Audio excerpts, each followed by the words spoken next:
দ্বিতীয় তলা এই যে আমাদের সদরঘাট জজ কোর্ট সিএমএম কোর্ট, আমি জজ কোর্টের দ্বিতীয় তলায় হাজিরা দিতাম মহানগর দায়রা জজ কোর্টে, আর ওনার হাজিরা হতো 5 তলা 6 তলায়, তখন লিফটটা বন্ধ থাকে।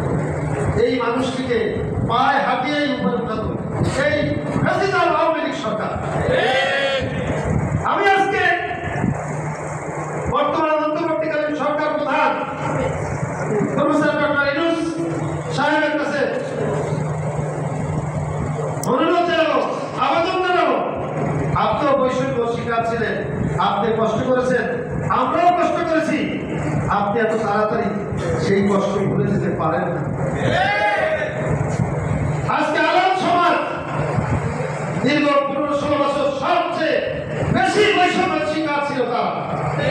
কথায় কথায় পায়ে দণ্ডে বেরিয়ে লেগে হাতে হাত ধরা করিয়ে কাউকে আইনে ঘরে দিয়ে, কাউকে কাশিমপুর হাই সিকিউরিটি কারাগারে নিয়ে বন্দি করে রেখেছে। কোনো আত্মীয় স্বজনের সাথে আমরা কথাও বলতে পারি। এই বাংলাদেশের মধ্যে আমরা ছিলাম একটি কি বলে যে সংখ্যালঘু হিসেবে আমাদেরকে মনে করতে পারে।